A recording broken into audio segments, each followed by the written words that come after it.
How could a football star making literally millions of dollars allegedly get involved in something like this? My best friend called me and told me I knew it was over. What are we talking about? What are we talking about? What are we talking about? All sports. Michael Dwayne Vick, born June 26, 1980. If, the Mike Vick Stunted Growth story.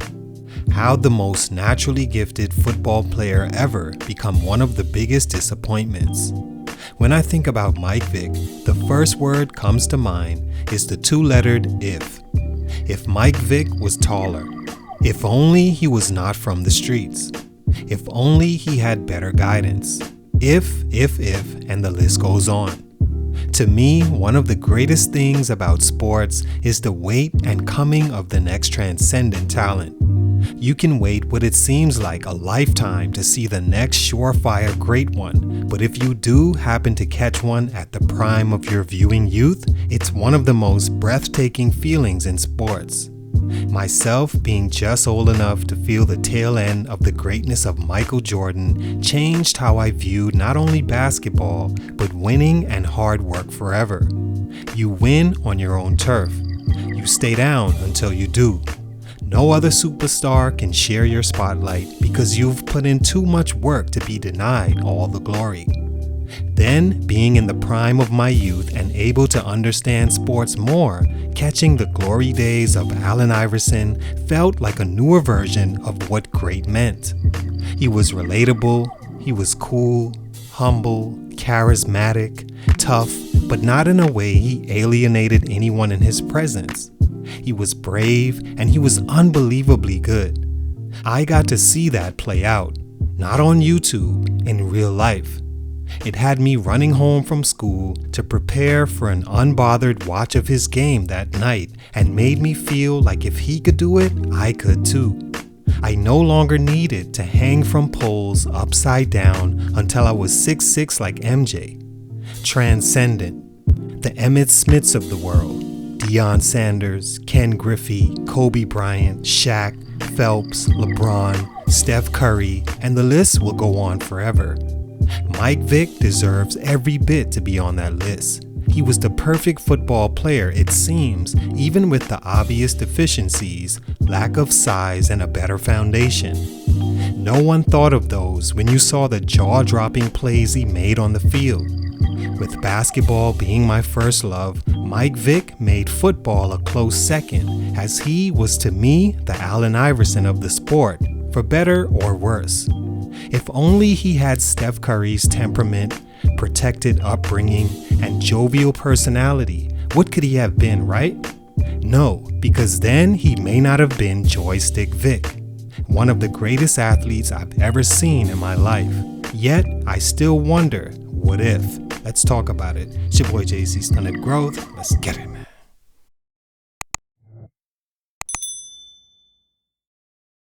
Michael Vick was a 6-foot blaze of a football player from Newport News, Virginia, and next in line of great quarterbacks.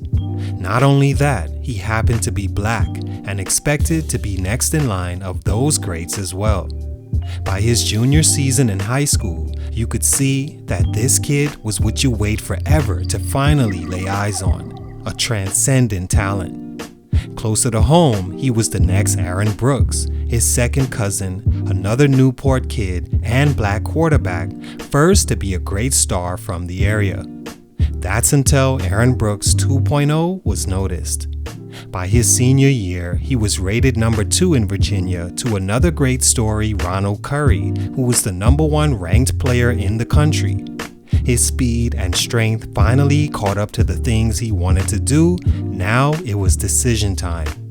Donovan McNabb, being a close role model at the time, recruited Vick all the way up until he finally chose Virginia Tech over McNabb's Syracuse and Virginia, who were recruiting Ronald Curry. After redshirting his first year, Mike Vick went on to become one of the greatest players in school history. Stunt number 1, if he valued winning, not starring.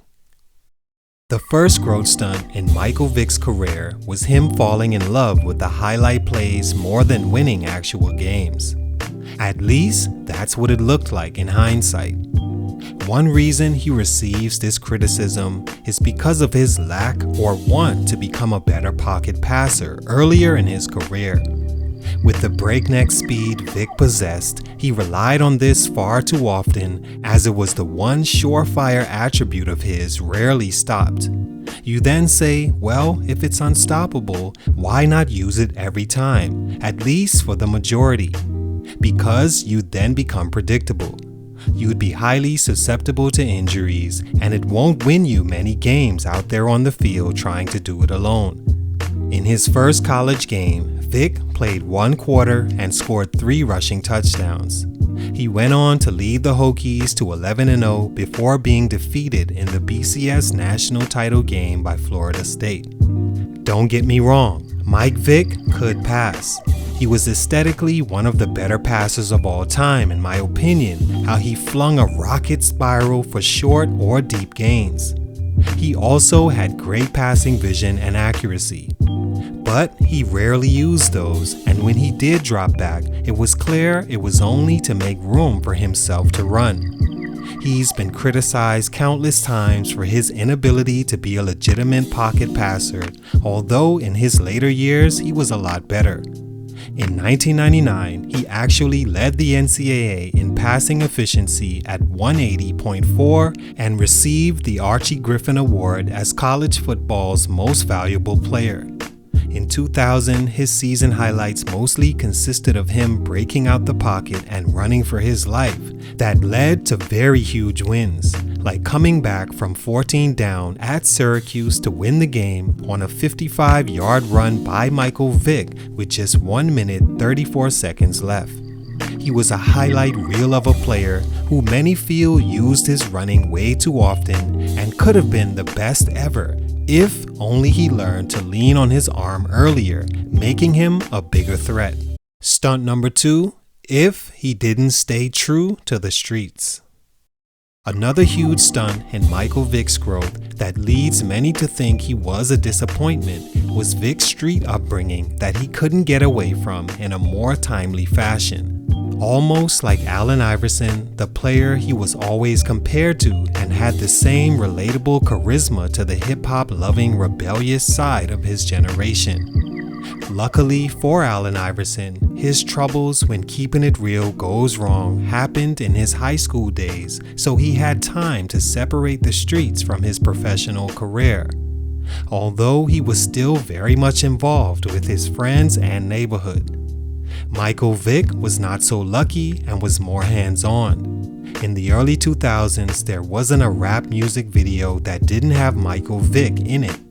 During his appearances, he looked like one of the guys, not like a professional athlete with much to lose. He was taking over the sports world for his video game-like abilities on the field for Atlanta, who took him first overall in 2001 after running a 4.2 40, the fastest ever for a quarterback. In his 6 seasons in Atlanta, he made the Pro Bowl 3 times, and as far as popularity, he changed the franchise.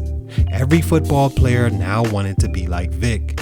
He developed a certain arrogance and began allowing his street friends and family to live in his home in Virginia while he was gone. That was the beginning designs to his illegal practices.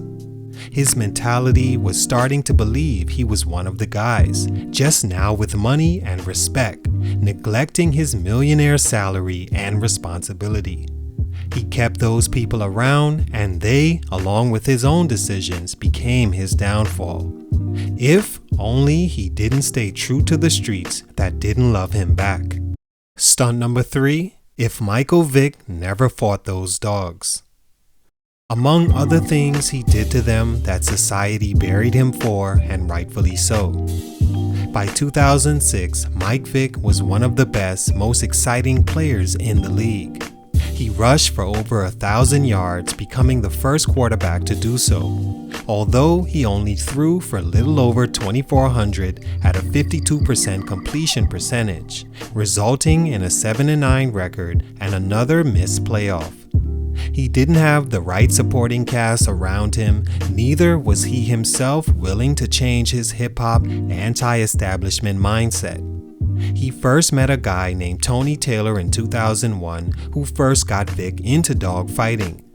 Vick was enamored that dogs could actually be trained to be this way, and so developed a property owner relationship with his dogs, seeing them as only W's or L's, winners or losers. Bad News Kennels was then started, and Mike, over the years, went back and forth every week back home to check on his underground breeding and fighting business. On April 20th, 2007, Devon Bodie, Michael Vick's cousin, was arrested after police found drugs on him and charged him with possession. It was the first straw to fall in the demise of Michael Vick. After Bodie told police where he lived, they began investigating the property, finding it strange a guy into drugs like Bodie lived there. Further investigation led to a warrant, which led to a search of the residence owned by Vick and the findings of a dogfighting operation equipped with places to hang underperforming dogs and grave sites out back. After denying his involvement in the operation, police were able to get Tony Taylor, who was kicked out of the fight club, to testify, along with 2 other witnesses and an informant placed long ago in Vick's camp against Vick. Mike Vick later pled guilty to all counts and was sentenced to 3 years but served 21 months in prison. The public outrage for what he did was enormous, as Vick became the face of dogfighting, a tag that never left him. He was released in 2009 and signed with the Philadelphia Eagles and became arguably a better player thereafter, most certainly a better passer, eclipsing 3,000 yards passing for the first time in his career in back-to-back seasons, 2010 and 11. He made another Pro Bowl team in 2010, but never a Super Bowl appearance. He played for the Jets and Steelers before retiring in 2017. He still hasn't 100% recovered his image from the dogfighting case and probably never will. All in all, if Michael Vick didn't have these 3 things happen to him, he would have no doubt been one of the greatest athletes ever. He had the most talent and all the opportunity. It goes to show how greatly a solid foundation is needed, no matter how good you are, because you always resort back to what you know. For Vick and the culture he came up in, dogfighting was normal. Having street friends and guys with nothing to lose around was also normal. As he learned, none of those guys are there because they like you. What he did was wrong. But how do you tell a person that learned that fire is hot that now today it's all of a sudden cold? Either way, if Mike Vick didn't go through these things, who would have? Sadly, it took one of the greatest natural athletes of all time to teach that lesson. Salute to Mike Vick, much respect, but for these reasons, his growth was stunted. It's your boy JC Stunted Growth, and I'm out.